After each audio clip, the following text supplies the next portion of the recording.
Best health packages up to 80% discount. Tirumala Diagnostics. నమస్తే రమగారు. నమస్తే జయ. రమగారు, స్టూడెంట్స్కి సంబంధించిన ఒక విషయం అండి. మనకి సాధారణంగా ఏ వయసులో జరగాల్సిన ముచ్చట ఆ వయసులో జరగాలి. ఎప్పుడు ఏది జరగాలో అప్పుడే జరగాలి. ముందు జరగద్దు, వెనక జరగద్దు కదా అంటుంటారు. ఇప్పుడు చదువుకోవాల్సిన వయసు ఉంది, అప్పుడు చదువు మీదే కాన్సన్ట్రేట్ చేయాలి, ఉద్యోగం చేయాలి, నెక్స్ట్ ఆ ఉద్యోగం మీదే కదా. కానీ కొంతమందిని మనం చూస్తూ ఉంటుంటే చదువుకునే వయసులోనే ప్రేమలని, పెళ్ళిళ్ళని ముందుకు వెళ్ళిపోవటం, వాళ్ళ భవిష్యత్తు మీద వాళ్ళకు ఒక అవగాహన ఉండదు. మన కాళ్ళ మీద మనం నిలబడాలి అనే ఆలోచన ఉండదు. అమ్మాయిలు అలానే ఉన్నారు, అబ్బాయిలు అలానే ఉన్నారు. ఆ బంధం ఎంతవరకు ముందుకెళ్తుందో చెప్పలేని పరిస్థితి. ఎక్కడైనా మధ్యలో ఆగిపోయింది అనుకోండి, వెనక్కి తిరిగి చూసుకుంటే ఏమీ ఉండదు, ఎలాంటి అర్హతలు ఉండవు, ఎలా బతకాలో తెలీదు, కుటుంబ సభ్యులు ఆదరిస్తారు, ఆదరించకపోతారు. ఇలా ఇష్యూలు ఫేస్ చేస్తున్న వారు ఎంతమంది పిల్లలు ఉన్నారో రమ్మగారు. సూసైడ్ అంతే కదా, మరి ఏం చేస్తారు, ఆప్షన్ ఉండదు.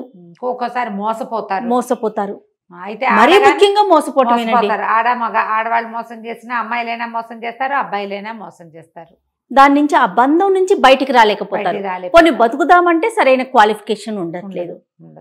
ఇప్పుడు ఎంత అంటే ఇదివరకు పాస్ అయితే చాలు, లేదా పాస్ మార్కులు వస్తే చాలు, 60%, 80%, ఇప్పుడు 99% వరకు ఎక్స్పెక్టేషన్స్ ఉండిపోతున్నాయి కదండి. ప్రతి చోట అదే ఉంటుంది కదా. అంటే ఇది పీక్ లెవెల్స్కి వెళ్ళిపోతున్నారు. ఈ చదువుకునే వయసు, దారి తెప్పే వయసు ఒకటే చేయ, అదే అయిపోతుందండి. చదువుకోవాల్సింది ఇదే వయసులో, ఒక క్వాలిఫికేషన్ గడించటం, ఒక ఏర్పాటు, కష్టపడాల్సింది, జీవితానికి కష్టపడాల్సింది, పోటీ ప్రపంచానికి తగినట్టుగా మనం ప్రయత్నం చేయవలసిన ఏజ్ ఇదే ఏజ్లోనే కాలు జారిపోవటం అవుతుంది. ఇది ఇవాళ సమస్య కాదుగా, ఎప్పుడు ఉన్నదే. పిల్లల ఎదుగుదలలో కొంచెం 13-14 సంవత్సరం కౌమారావస్థ వచ్చేసరికల్లా ఆపోజిట్ సెక్స్ పట్ల ఆసక్తి వచ్చేస్తుంది. టీనేజ్లో తప్పదు. ఇవి ఏంటంటే ఒట్టిగా ఆసక్తిగా ఉండి ఈ క్రియ ఆ క్రియగానే ఉంటే చాలామంది పిల్లలు అలాగే ఉంటారు. ఫ్రెండ్షిప్లు కిన్షిప్లు చేస్తూ ఉంటారు, చదువుకుంటూ ఉంటారు. చదువు అవుతుంటుంది, ఈ వేషాలు అది సహజం, అది తప్పు అంటం లేదు, తప్పేం కాదు, ఆ ఏజ్కి తగింది అది. కంట్రోల్ ఉంటే. ఇంకొంతమంది ఏం చేస్తారు, చదువు చెడగొట్టేసుకుంటారు, చదువుకోరు. అవును, ఈ వేషాలకే ఎక్కువ ఇంపార్టెన్స్ ఇస్తారు. ఆడపిల్లలు చేస్తారు, మగపిల్లలు చేస్తారు. వాళ్ళ వెనకాల పడిపోవటం, పిచ్చెక్కిపోవటం. ఇటీవల ప్రెగ్నెన్సీలు కూడా చూస్తున్నాం. మళ్ళీ వాటిని కాపాడుకోవడానికి ఏవో పిచ్చి పిచ్చి పనులు చేసి ఎట్లా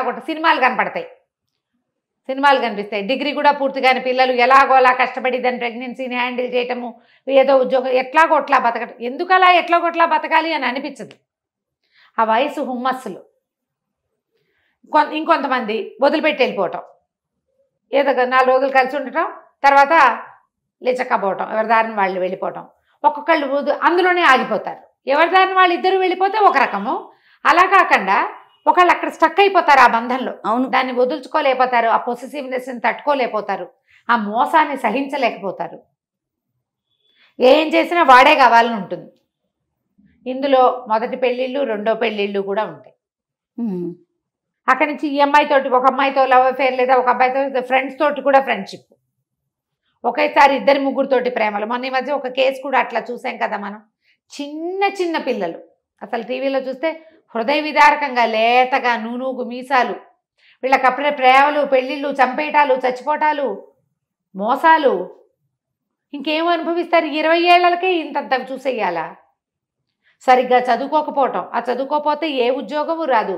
పోనీ ఏదో పని చేసుకుంటున్నారు, ఆ పనిలో ప్రావీణ్యత ఉండదు, ప్రపంచాన్ని తెలుసుకోరు. ఈ మధ్యలో ఫోన్లతోటి చాలా ఎక్కువ తిప్పలు ఇప్పుడు. ఉండమ్మ గారు కదా, ఇలా మోసపోతారు, చాలామంది ఇబ్బంది పడతారు. ఫ్యామిలీ ఎటు కాకుండా రోడ్డు మీద పడిపోతూ ఉంటుంది కొన్ని చోట్ల.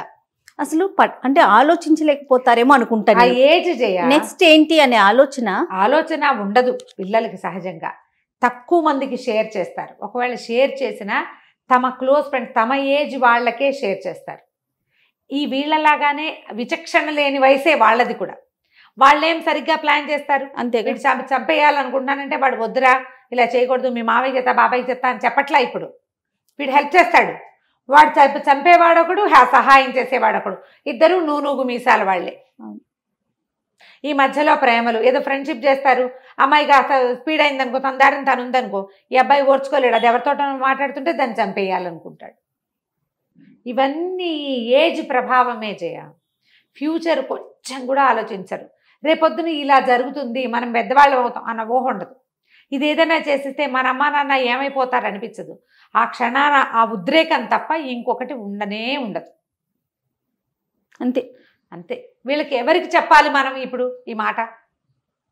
ఏ ఏజ్ వాళ్ళు మన మాట వింటారు? అమ్మా నాన్న మాటే వినరు. అవును. అమ్మా నాన్నకి తెలిసిందనుకో, తండ్రి వద్దు వద్దు వద్దు అని చెప్తూనే ఉంటారు. ఎంత వద్దని చెప్పినా పిల్లలు వినరు. వినకుండా చాలా పీక్ స్టేజ్కి తీసుకెళ్ళిపోయిన కేసులు కూడా చూసాం. హత్యలు, మరణాలు, సంతానాలు, ఏం చేయాలో తెలియని దుస్థితులు, కుటుంబం సర్వనాశనం అయిపోవటం. ఏమిటి? ఒక మూర్ఖత్వంతో కదా. అంత నాన్న వద్దనే పని ఎందుకు చేయాలి పిల్లలు? ఏం ప్రేమ? 14, 15, 16 ఏళ్ళ పిల్లలకి అంత తెలిసిపోతుందా జీవితం? అమ్మా నాన్న కంటే ఎక్కువ తెలుస్తుందా? అమ్మా నాన్న కంటే ఎక్కువ ప్రేమిస్తారు అమ్మాన్ని. ఇప్పుడు ప్రేమికులకి పెళ్ళిళ్ళకి నేను ఎగనెస్ట్ అనుకోవద్దు. ఎగనెస్ట్ కాదు. ఈ చిన్నతనంలో ఉండే ప్రేమలు అవి ప్రేమలు కాదు, ఆకర్షణలుగానే ఉంటాయి. ఏజ్ పెరిగాక, వ్యక్తత వచ్చాక, వ్యక్తిత్వం మనకి డెవలప్ అయ్యాక, మన కాళ్ళ మీద మనం నిలబడ్డాక అప్పుడు ఒక అవగాహనతోటి వచ్చేది ప్రేమ. ఈ చిన్నపిల్లల్లో వచ్చేది అవగాహన రాహిత్యంతో వచ్చే ఆకర్షణ. అంతే. దానికోసం ఇంత దాకా వెళ్ళక్కర్లేదు కదా, అంతవరకు వెళ్ళక్కర్లే. ఇప్పుడు ఇటీవల కాలంలో జరిగిన చాలా రకాల ఇన్సిడెంట్స్ చిన్నతనాలే. కేవలం వయసు తక్కువ. ఇద్దరు పేరెంట్స్ సపోర్ట్ చేయకుండా ఉంటే ఒక రకంగా ఉంటుంది. ఇక్కడ అట్లా ఉండదు. ఒక పేరెంట్స్ వద్దంటారు, రెండో పేరెంట్స్ ఎందుకో సపోర్ట్ చేస్తారమ్మా. అంత చిన్నపిల్లలకు కూడా నీకు చదువన్నా పూర్తి కాలేదు, నీకు ఎందుకురా అనరు. అనకపోవటమే కనపడుతోంది కదా క్లియర్గా. ఇప్పుడు వీళ్ళైనా పెద్దవాళ్ళ వాళ్ళకి ఈ 20 ఏళ్లకే పెళ్లిళ్ళు చేసుకొని పిల్లల్ని కానియాల్సిన అవసరం ఏముంది? వాడు ఏం సాధిస్తాడు జీవితంలో? ఇంత చిన్నప్పుడే చిన్న పిల్లలుగా ఉండగానే ఇవన్నీ ఇదివరకట్లాగా అమ్మా నాన్నలు పోషించే రోజులు కావు కదా ఇవి.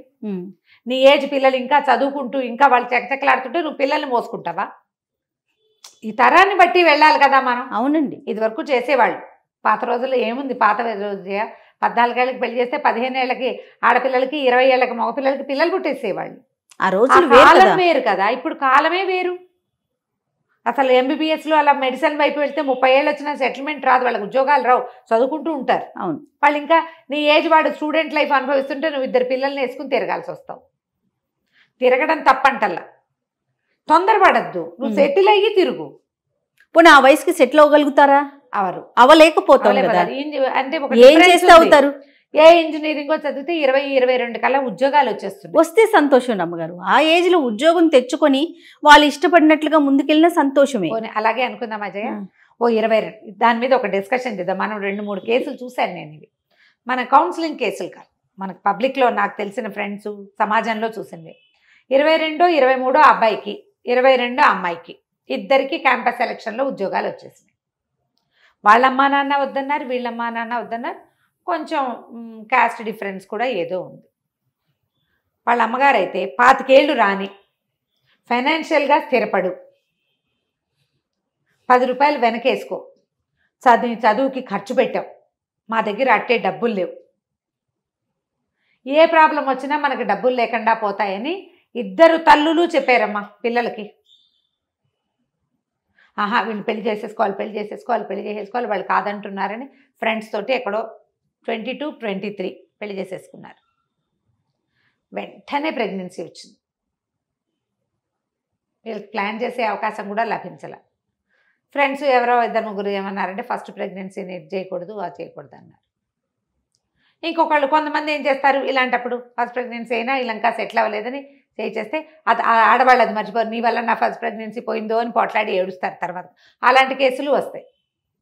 ఈ అమ్మాయికి ఏమో బెడ్ రెస్ట్ చెప్పారు. 4వ నెలలోనో 5వ నెలలోనో బ్లీడింగ్ కనపడింది. టెర్మినేట్ చేసే అవకాశం లేదు, కంటిన్యూ చేశారు. కంటిన్యూ చేస్తే ఆ అమ్మాయికి కొత్తగా ఉద్యోగం కదా, మెటర్నిటీ లీవ్ వచ్చింది, కానీ ఉద్యోగంలో చేరచ్చు, కానీ శాలరీ అయితే ఎక్కువ రాదు. ఆ అమ్మాయిని ఎంతసేపు సపోర్ట్ చేయాలి. వాళ్ళమ్మ వీళ్ళమ్మ రామన్నారు. వీళ్ళే పిలవలేదేమో మరి. ఎంత అవస్థపడ్డారంటే వాళ్ళు, ఆ పిల్లవాడు పుట్టాక వాళ్ళిద్దరూ నీతో నేను బతకలేను, నీతో నేను ఉండలేనని సెపరేట్ అవ్వడానికి రెడీ అయిపోయారమ్మా. చూడండి 24వ సంవత్సరం వచ్చేసరికి సెపరేషన్కి సిద్ధంగా అప్పుడే ఉన్నారు. పిల్లలు సెపరేషన్ రెండు అయిపోతున్నాయి కదా. ఈ తొందరపాటు ఎందుకు? పోనీ 3 ఏళ్ళు ఎందుకు వెయిట్ చేయకూడదు? చేయొచ్చు కదా. ఇలాంటి చేయటం లేదు. వయసు వచ్చినా మన ఫైనాన్షియల్ థింగ్స్ ఇవన్నీ ఎందుకంటే ఈ రోజుల్లో ప్రెగ్నెన్సీలు కానీ పిల్లల్ని పెంచడం కానీ అమిత ఖర్చుదారి పని. మీకు మనుషులు సపోర్ట్ చేయటానికి అమ్మా నాన్నలు తప్పిస్తే ప్రపంచంలో ఎవ్వరూ రోజువారీ నిన్ను మొయ్యరు.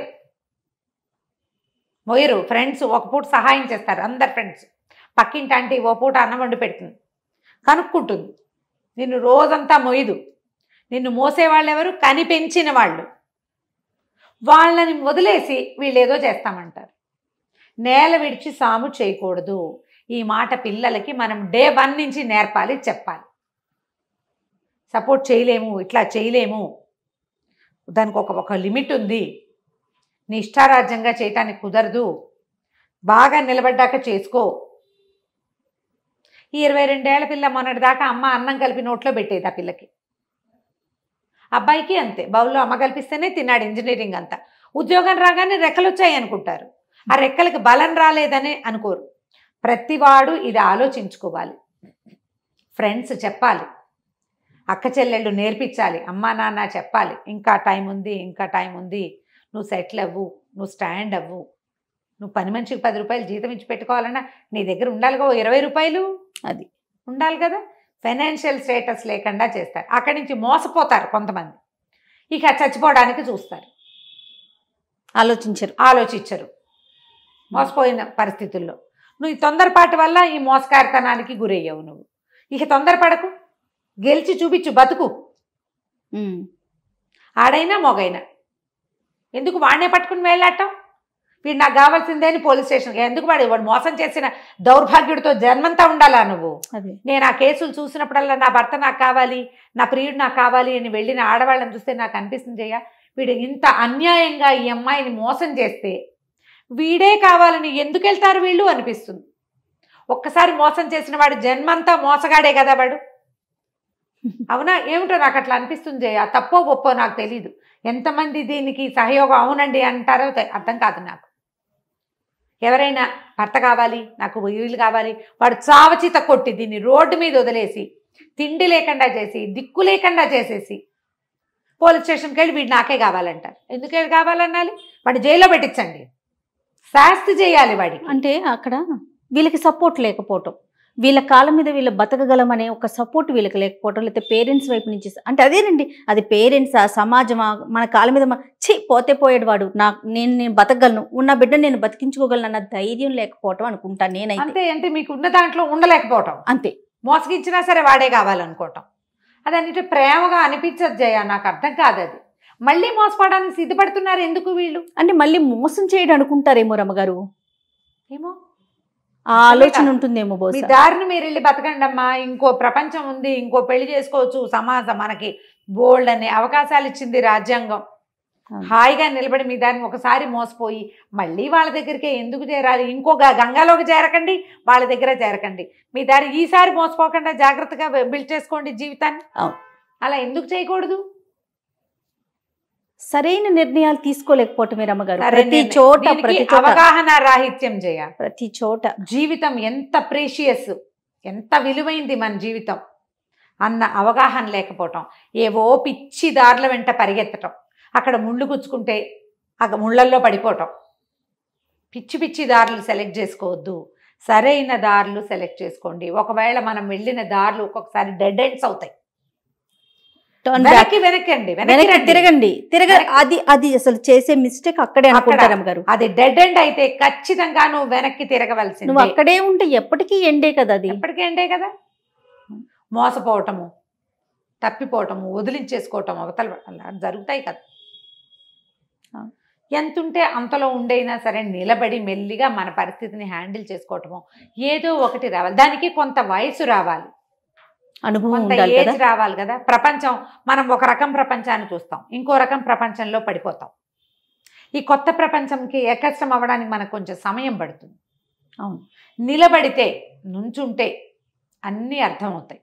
వెనక్కి తిరిగి వచ్చిన దారినే మళ్ళీ వెనకాల వెళ్ళి మళ్ళా మనం ఒరిజినల్ ప్లేస్లోకి వెళ్ళిపోతే అప్పుడు కూడా మనం ఈ ప్రపంచపు తాకిడి నుంచి తట్టుకోగలుగుతాం.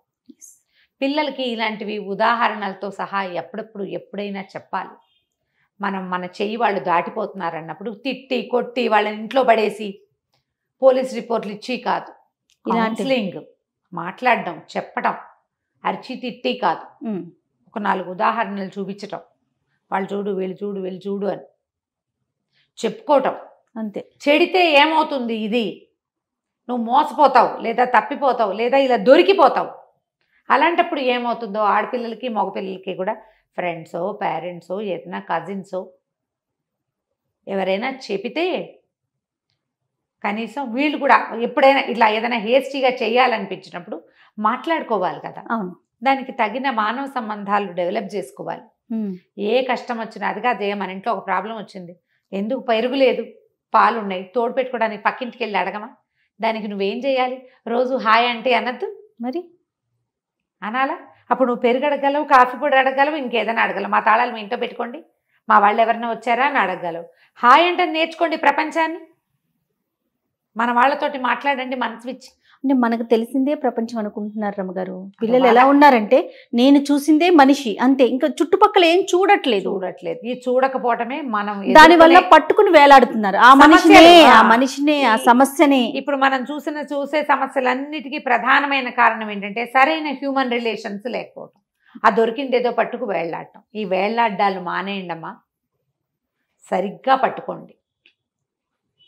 వేళ్లాడేలాగా కాదు, కావలించుకునేలాగా పట్టుకోవాలి. మనం పట్టుకున్నది పట్టుకొమ్మగా ఉండాలి మనకి. అంతేగాని ఏ క్షణానో ఊడిపడిపోతుంది మనం అగాధంలో కూరుకుపోతాం లాంటి వాటిని తీసుకోవద్దు. వాటి జోలికి వెళ్ళకండి. బాగా ట్రై చేస్తే తెలుసుకుంటే కానీ దిక్కకూడదు. అంతే. ఆడపిల్లైనా అంతే, ఎవరైనా ఒకటే. అసలు జెండర్ గురించే సమస్య కాదు. ఎవరైనా ఇదే పందా. ఆలోచించండి, మాట్లాడండి. ఏదైనా వద్దు అన్న సంకేతాలు ఉంటే ఆగి ఆలోచించి అప్పుడు డిసైడ్ చేసుకోండి. రైట్. నమస్తే. నమస్తే.